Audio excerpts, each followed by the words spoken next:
त्या सभेला शिल्पाताईंनी अतिशय वेगळ्या दिशेला घेऊन गेलं. मला कल्पना नव्हती, परंतु त्यांनी त्यांच्या मनातील असणारी व्यथा, एक माता एक भगिनी, अशा व्यथा मांडते, हे खरं तर तुम्हा सर्वांसाठी अत्यंत खेदजनक आहे. सर्वांनी दोन्ही हात उंच करून आपण सर्वांनी घोषणा द्यायच्या आहे. बोला भारत माता की, भारत माता की, वंदे वंदे भारतीय जनता पार्टीच्या. मालवण नगर परिषदेच्या या सार्वत्रिक निवडणुकीच्या प्रचाराच्या सभेसाठी उपस्थित या जिल्ह्याचे पालकमंत्री व भारतीय जनता पार्टीचे नेते आदरणीय नितेश राणेजी, भारतीय जनता पार्टीचे जिल्ह्याचे अध्यक्ष आदरणीय प्रभाकर सावंतजी, या व्यासपीठावर उपस्थित असणारे सर्व भारतीय जनता पार्टीचे पदाधिकारी व या मालवण नगर परिषदेच्या त्या सार्वत्रिक निवडणुकीमध्ये नगराध्यक्ष या पदाच्या भारतीय जनता पार्टीच्या उमेदवार, एक मालवण मधली शिवकन्या आदरणीय शिल्पाताई, सर्व व्यासपीठावरील उपस्थित असणारे या नगर परिषदेसाठी भारतीय जनता पार्टीचे सर्व उमेदवार, माझ्या समोर उपस्थित सर्व मालवणमधील नागरिक बंधू भगिनी आणि मोठ्या संख्येने उपस्थित असणारे सर्व पत्रकार. खरं तर त्या सभेला शिल्पाताईंनी अतिशय वेगळ्या दिशेला घेऊन गेलं. मला कल्पना नव्हती, परंतु त्यांनी त्यांच्या मनातील असणारी व्यथा, एक माता एक भगिनी, अशा व्यथा मांडते, हे खरं तर तुम्हा सर्वांसाठी अत्यंत खेदजनक आहे. देशाचे पंतप्रधान नरेंद्र मोदीजी पंतप्रधान म्हणून त्यांनी ज्या वेळेला शपथ घेतली, तो दिवस तुम्ही आम्ही सर्वजण आठवा. ते त्या संसदेला नतमस्तक झाले आणि ते नतमस्तक होऊन त्यांनी त्या पायरीवरती डोकं ठेवलं आणि ते असं म्हणाले, मी देशाचा पंतप्रधान जरी झालो असेल तरी सुद्धा मी या देशामध्ये प्रधान सेवक म्हणून या देशातील नागरिकांसाठी काम करेल. ही विनम्रता एका उच्च पदावरती ज्या वेळेला माणूस जातो तेव्हा ठेवणं हे सोपं नसतं. हे सर्वच्या सर्व ज्या मुशीतून तयार झालेला तो कार्यकर्ता असतो, ज्या विचारसरणीतून तयार झालेला जो कार्यकर्ता असतो, त्याच्यामध्ये ही विनम्रता येत असते. त्यामुळे एक गोष्ट लक्षात काय घेतली पाहिजे की भारतीय जनता पार्टी संपूर्ण देशभरामध्ये राजकारणामध्ये का आली, तर याचं कारण काय, तर त्या शेवटच्या व्यक्तीला न्याय मिळाला पाहिजे, मानवता आणि एकात्म विचार हा विषय सामान्य जनतेला सरकार कोणाचंही असलं तरी सुद्धा त्या शेवटच्या व्यक्तीपर्यंत सरकारच्या योजना पोहोचल्या पाहिजे. आणि त्यासाठी तुम्हाला आम्हाला सर्वांना काम करायचं आहे. या विचाराने त्यावेळेच्या काळापासून आजपर्यंत असंख्य कार्यकर्ते, असंख्य स्वयंसेवक त्याग आणि समर्पण या भावनेतून पेटून उठून काम करत राहिले. आणि आज तुम्ही आणि आम्ही सर्वजण पाहतोय, आज देशातच नाही तर जगामध्ये एक वैश्विक नेतृत्व नरेंद्र मोदीजींच्या रूपाने तयार झालं, हे तुम्ही आम्ही सर्वजण पाहतोय.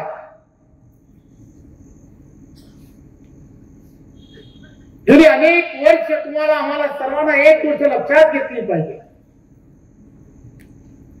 की प्रत्येक गोष्ट भारतीय जनता पार्टीने गेल्या काही वर्षांमध्ये राजकीय अजेंडा, जाहीरनामे या सर्व गोष्टींचा आतापर्यंतच्या सर्व निवडणुकांमध्ये 11 जाहीरनामे काढले. या 11 जाहीरनामे मी प्रदेशाध्यक्ष झाल्यानंतर मी हे सर्व चाळले की ते 11 जाहीरनामे काय आहेत. या 11 जाहीरनाम्यामध्ये तेव्हापासून आजपर्यंत अटलजींचं असणारं अल्पावधीतलं असणारं सरकार असेल आणि नरेंद्र मोदीजींचं 2014च्या नंतर हे 11 वर्ष हे सरकार असेल. हे सरकार त्या जाहीरनाम्यामधील प्रत्येक गोष्ट ही पूर्णत्वाच्या दिशेने कशी जाईल. ज्या वेळेला भारतीय जनता पार्टी स्थापन झाली त्यावेळेला कधीही कोणी विचार केला नसेल इस देश में, या देशामध्ये काश्मीर सारखं ते राज्य की त्या राज्यामध्ये 2 निशाण होते. या देशामध्ये एकच तिरंगा असला पाहिजे, एकच ध्वज असला पाहिजे. या भावनेतून पेटून उठून भारतीय जनता पार्टीचा छोटा कार्यकर्ता त्यांनी हा मनामध्ये संकल्प केला. हे 370 कलम, हे 370 कलम आणि त्या मागे असणारी जी भूमिका आहे ही आम्हाला बदलली पाहिजे. हा देश अखंड असला पाहिजे. राष्ट्रीयत्वाच्या धाग्याने हा देश गुंफला गेला पाहिजे. ही भावना घेऊन भारतीय जनता पार्टी पक्षाने सातत्याने काम केलं. हे 11 जाहीरनामे, या जाहीरनाम्यामध्ये तेव्हापासून आजपर्यंत प्रत्येक निवडणुकीमध्ये या सर्व गोष्टीचा उल्लेख, परंतु ज्या वेळेला सत्तेत आलो ते पूर्ण करण्यासाठी नरेंद्र मोदीजींच्या नेतृत्वात कशा पद्धतीने पूर्ण झाले हे संपूर्ण देशाने नाही तर संपूर्ण जगाने पाहिलं. हे आपण सर्वजण जाणता. 500 वर्षाचा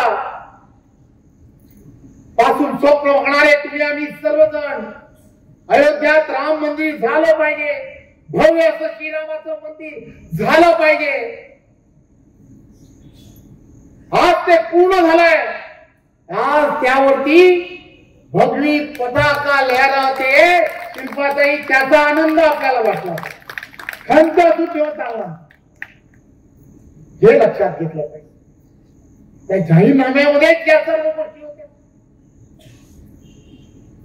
महिलांना सक्षम केलं गेलं पाहिजे. या संदर्भामध्ये सुद्धा त्याच जाहीरनाम्यांमध्ये लिहिलं गेलं आहे आणि त्या दिशेने पावलं आदरणीय पंतप्रधान नरेंद्र मोदीजींनी उचलली. एक संवेदनशील पंतप्रधान काय असू शकतो? प्रत्येक माता भगिनी यांच्यासाठी जे जे आवश्यक आहे, ग्रामीण भागामधील असणारी चुलीवरती काम करणारी एखादी महिला असेल, त्या धुराच्या त्रासाने तिला काय त्रास होतो, हा सामान्य माणूस एक प्रचारक म्हणून पूर्ण देशभर त्यांनी प्रवास केला. त्यामुळे देशामधील असणाऱ्या प्रत्येकाला काय अडचणी असू शकतात याचा पूर्ण अभ्यास त्यांच्याकडे होता. आणि म्हणून प्रत्येक माता भगिनीच्या जीवनामध्ये जो अंधकार आहे तो दूर करण्यासाठी जे जे करता येऊ शकतं, प्रत्येक माता भगिनीला वेगवेगळ्या पद्धतीने स्त्री भ्रूण हत्या असेल किंवा त्या गरोदर असताना तिला ताकद दिली गेली पाहिजे. त्या सगळ्या गोष्टी योजनांच्या माध्यमातून सरकार म्हणून नरेंद्र मोदीजींच्या केंद्रातल्या सरकारने आणि राज्यामध्ये देवेंद्रजींच्या सरकारने या दिल्या आहेत. तुम्हाला आम्हाला सर्वांना एक गोष्ट लक्षात घेतली पाहिजे की देशभरामधील असणाऱ्या सगळ्या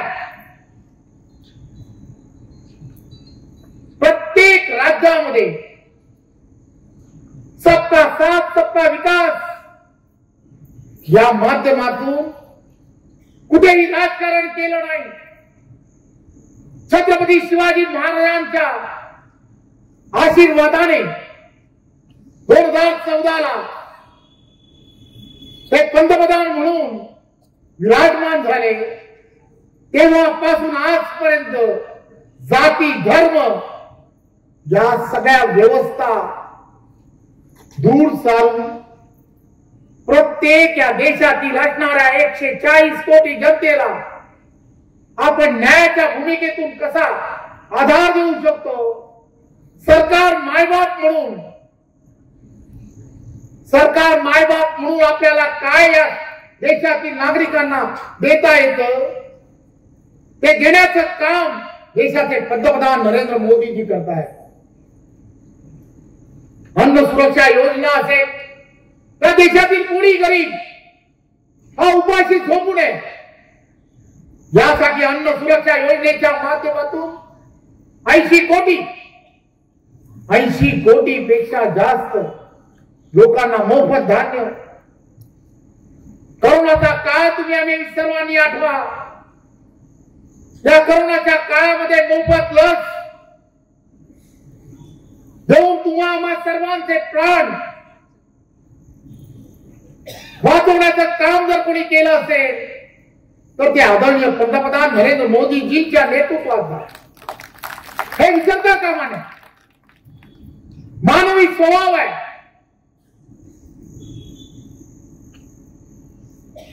विसरण्याची सवय माणसाला आहे. काळ झालेला आज विसरून जातोय. पण एक गोष्ट लक्षात घेतली पाहिजे, या ग्रामीण भाग असेल किंवा हा सिंधुदुर्ग असेल 2014च्या अगोदर 6 तास लोड शेडिंग हे तुम्ही आम्ही सर्वांनी पाहिलंय. देवेंद्रजींच्या नेतृत्वामध्ये पूर्ण महाराष्ट्र लोड शेडिंग मुक्त झाला. हे तुम्ही आम्ही कधी विसरता कामा नये. एक रस्त्या नेता कसा असू शकतो हे लक्षात घ्या. तुम्हाला आम्हाला सर्वांना एक गोष्ट लक्षात घेतली पाहिजे की विजेचे वाढणारे दर या सगळ्या गोष्टींवरती पूर्ण देशभरात नाही तर जगामध्ये या सगळ्या गोष्टीचा विचार कोणी केला तर आपल्याला उत्पादन करणारी वीज, या विजेवरती लागणारा खर्च, या सगळ्या गोष्टीपेक्षा जर आम्हाला अपारंपरिक ऊर्जा निर्माण करता आली तर येणाऱ्या काळामध्ये शाश्वत अशा विजेमुळे या विजेच्या दरामध्ये आम्हाला घट करता येऊ शकते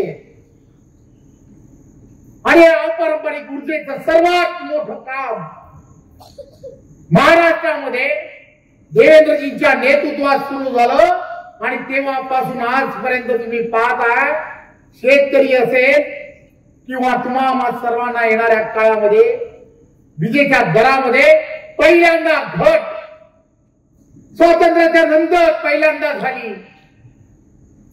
हे कुणामुळे?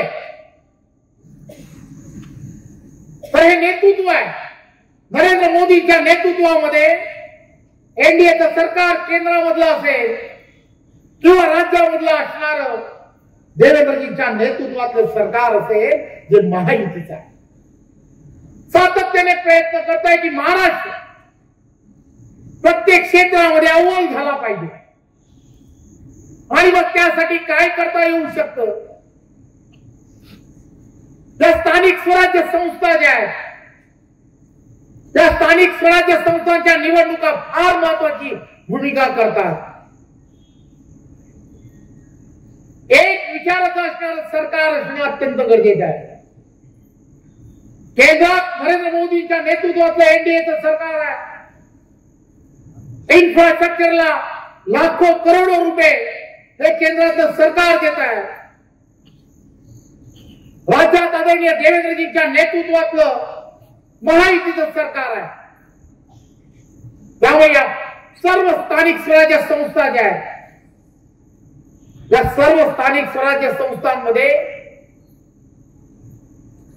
तुम्हाला आम्हाला सर्वांना पारदर्शकता आणली पाहिजे आणि या पारदर्शकता जर आणायची असेल तर चांगल्या विचारसरणीचं असणारं भारतीय जनता पार्टीचं सरकार आणणं हे फार गरजेचं।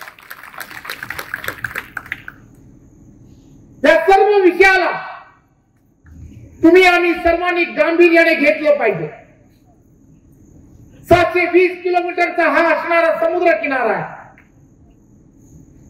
हा महाराष्ट्राला लाभला आहे। या 720 किलोमीटरच्या समुद्र किनाऱ्यावरती हे मालवण सारखं एक चांगलं शहर वसलं आहे की ज्या शहराबद्दल आदरणीय दादा राणे साहेब आदरणीय नितेशजी असतील तर व्यासपीठावरील असणारे प्रत्येक जण प्रत्येकाला अभिमान आहे, प्रत्येक कोकणवासियाला याचा अभिमान आहे। हे शहर आणि या शहरामधल्या असणाऱ्या नागरी सुविधा या जर तुम्हाला आम्हाला सर्वांना जर पूर्ण करायच्या असतील तर एक विचाराचं सरकार असणं हे अत्यंत गरजेचं आहे। सशक्त भारत बनवण्याची जे स्वप्न आहे हे स्वप्न जर साकार करायचं असेल तर सशक्त भाजपा ही काळाची गरज आहे। नरेंद्र मोदीजी नेहमीच सांगतात की तुम्हाला आम्हाला सर्वांना या देशातील असणाऱ्या प्रत्येकाला हा देश महासत्तेकडे जर घेऊन जायचा असेल तर तुम्हाला आम्हाला सर्वांना प्रत्येकाने एक पाऊल पुढे टाकलं पाहिजे। या सार्वत्रिक निवडणुका ज्या आहेत त्या निवडणुकीमध्ये विचार करून मतदान करणं, योग्य व्यक्तीला मतदान करणं, योग्य विचारसरणीला मतदान करणं हे फार गरजेचं आहे। तुम्ही आम्ही सर्वांनी पाहिलं असेल वर्षानुवर्ष मुंबई असेल या मुंबईला अनेक वर्ष अनेक मंडळी मुंबईमधील असणाऱ्या वाहतुकीच्या कोंडीची चर्चा करायचे, त्या भागामध्ये कोस्टल रोड झाला पाहिजे याची चर्चा करायचे। एक विचाराचं सरकार आलं देवेंद्रजींच्या आणि नरेंद्र मोदींच्या नेतृत्वातलं सरकार सर्व परवानग्या, या कोस्टल रोडच्या सर्व परवानग्या या एका हप्त्यामध्ये देऊ. या कोस्टल रोडचं काम तुम्ही आम्ही सर्वजण पाहता पूर्णत्वाच्या दिशेने जायला सुरुवात झाली. सोपं नाहीये. इतर पक्ष, त्या पक्षातील असणारी धोरणं, त्या धोरणांना पॅरालिसिस, ही सर्व धोरणं जेव्हा करायची असतात त्यावेळेला हे नेते ते पूर्ण करण्याच्या प्रक्रियेमध्ये फार मोठी आळकाठी आणत असतात. परंतु जनतेचा विचार, सामान्य जनतेला काय हवंय हे नरेंद्र मोदीजी हे अचूक ओळखतात. 2014 पंतप्रधान झाल्या वल्लभभाई पटेलांनी त्यावेळेच्या काळात असं म्हटलं होतं की या देशाच्या असणाऱ्या सीमा या असुरक्षित आहेत. असुरक्षित सीमा त्यांनी म्हटलं, पण 2014 ओलांडलं 2014 पर्यंत याच सगळ्या गोष्टी उघड्या डोळ्याने हे काँग्रेसवासी पाहत होते. पंतप्रधान झाल्या नरेंद्र मोदीजींनी या सर्व विषयामध्ये खऱ्या अर्थाने कामाला सुरुवात केली. देश सुरक्षित माणसांच्या हातात गेला पाहिजे आणि तो नरेंद्र मोदीजींच्या हातात आहे. केंद्रात एनडीएचं सरकार आहे, राज्यातही महाराष्ट्र देवेंद्रजी सारखं भ्रष्ट नेतृत्व, ज्यांना कळत आहे विकास कळतोय, पुढच्या पिढीला काय आवश्यक आहे ते कळत आहे, टेक्नॉलॉजीच्या माध्यमातून महाराष्ट्राला पुढे न्यायचं आहे हे कळत आहे. अशा प्रत्येक गोष्टी ज्या विचारधारेला कळत आहेत. मालवणवासियांनो, मी विनंती करायला हे चालू आहे, एक कोकणचा सुपुत्र म्हणून, अपघाताने या जिल्ह्याचा पालकमंत्री म्हणून मला काही दिवस काम करण्याची संधी मिळाली आणि हे काम करत असताना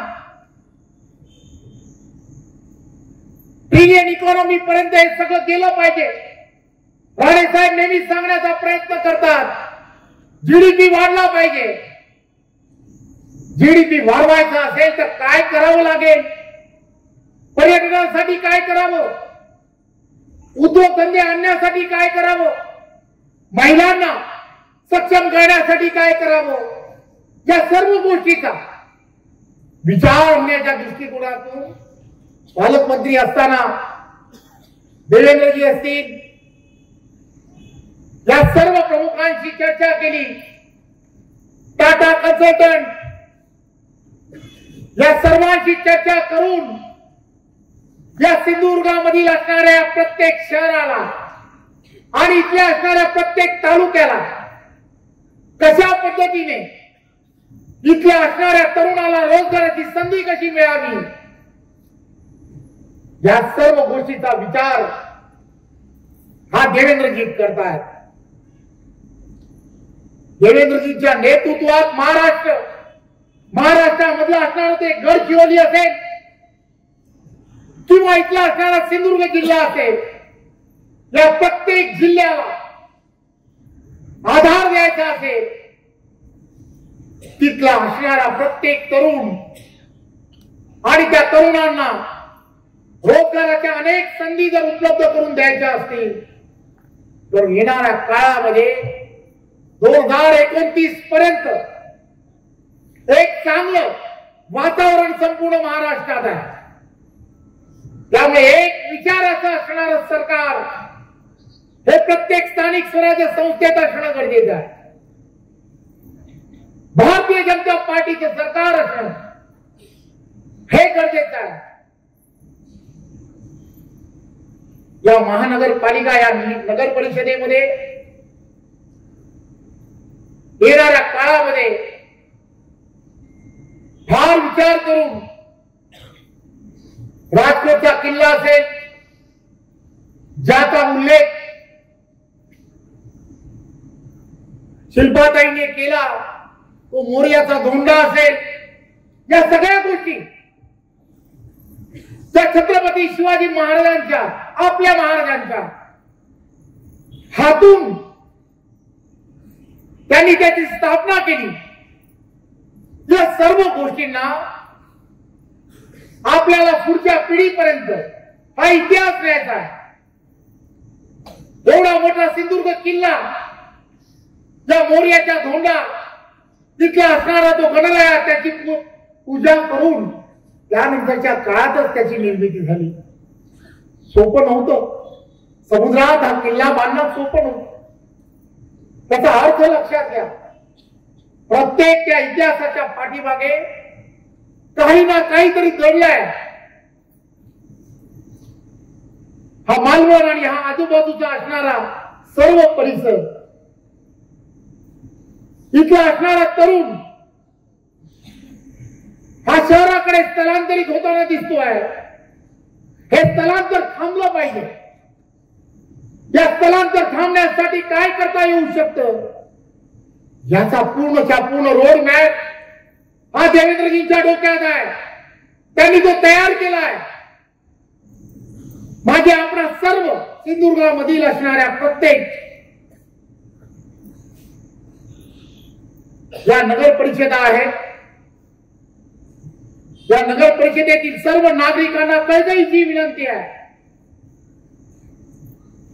चुकीच्या व्यक्तींच्या हातामध्ये, चुकीच्या विचारधारांच्या हाती तिथली असणारी सत्ता देऊ नका. नरेंद्र मोदीजींच्या नेतृत्वामध्ये, आदरणीय देवेंद्रजींच्या नेतृत्वामध्ये